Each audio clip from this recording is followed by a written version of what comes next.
Assalamualaikum warahmatullahi wabarakatuh. Saya Ridho Rahayu Kurniawan dari kelas 10 TKP 1 absen 29 ingin mempresentasikan tentang sejarah singkat dari Pramuka. 1. Pramuka pada masa Hindia Belanda. Tahun 1908, Mayor Jenderal Robert Baden-Powell melancarkan suatu gagasan tentang pendidikan luar sekolah untuk anak-anak Inggris dengan tujuan agar menjadi manusia Inggris, warga Inggris, dan anggota masyarakat Inggris yang baik sesuai dengan keadaan dan kebutuhan kerajaan Inggris Raya ketika itu.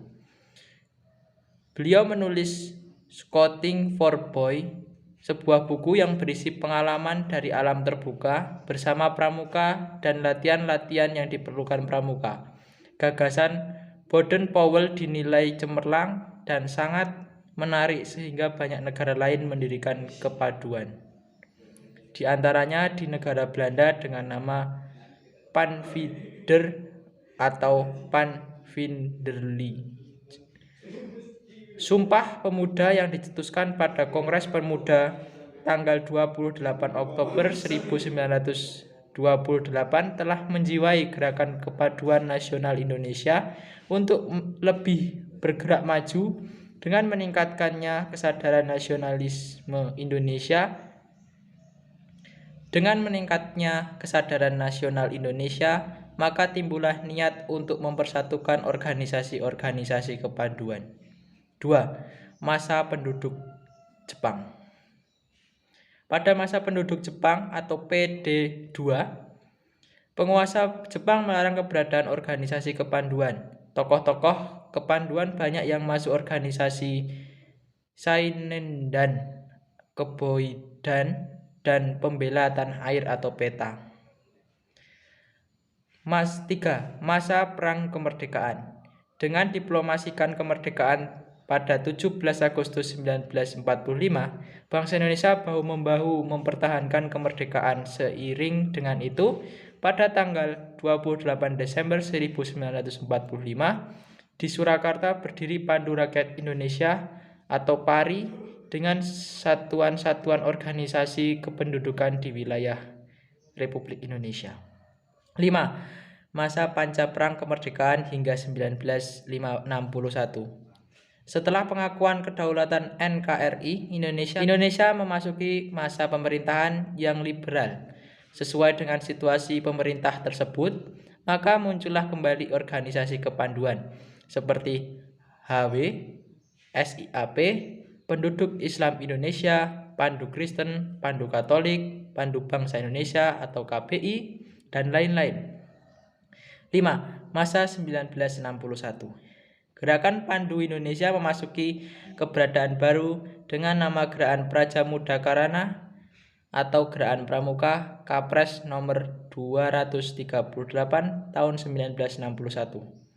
Semua organisasi kepanduan melebur ke dalam Gerakan Pramuka, menetapkan Pancasila sebagai dasar Gerakan Pramuka.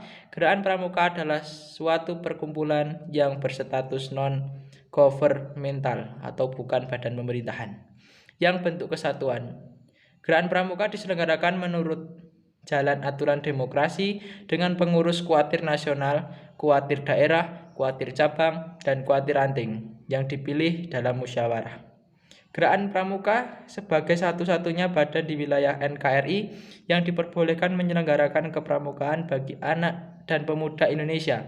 Organisasi lain yang menyerupai yang sama dan sama sifatnya dengan Gerakan Pramuka dilarang adanya.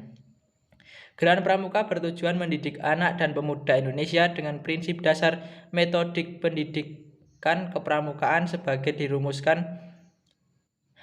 Gerakan Pramuka bertujuan mendidik anak dan pemuda Indonesia dengan prinsip dasar metodik pendidikan kepramukaan sebagai dirumuskan Baden-Powell yang pelaksanaannya diserasikan dengan kebutuhan, keadaan, dan perkembangan bangsa dan masyarakat Indonesia agar menjadi manusia Indonesia yang baik dan anggota masyarakat yang berguna bagi bagi pembangunan bangsa dan negara. Masa 1999 sampai sekarang. Perkembangan politik negara dan pemerintahan mengalami perubahan dengan adanya reformasi. Keadaan ini turut mempengaruhi perkembangan masyarakat secara menyeluruh. Untuk pertama kali pada Munas 2003 di Samarinda, pemilihan ketua Kuartir Nasional dilaksanakan dengan sistem pemilihan langsung oleh kuartir daerah. Gerakan Pramuka keluar dari World Association Girl Guild and Girl Scout atau WAGGGS. Perencanaan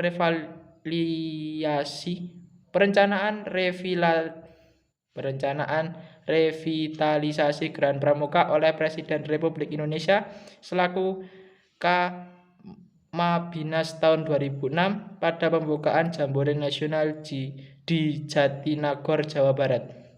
Disahkannya Saka Warakartika, disahkannya Undang-Undang Gerakan Pramuka Nomor 12 Tahun 2010. Sekian presentasi dari saya dan terima kasih. Wassalamualaikum warahmatullahi wabarakatuh.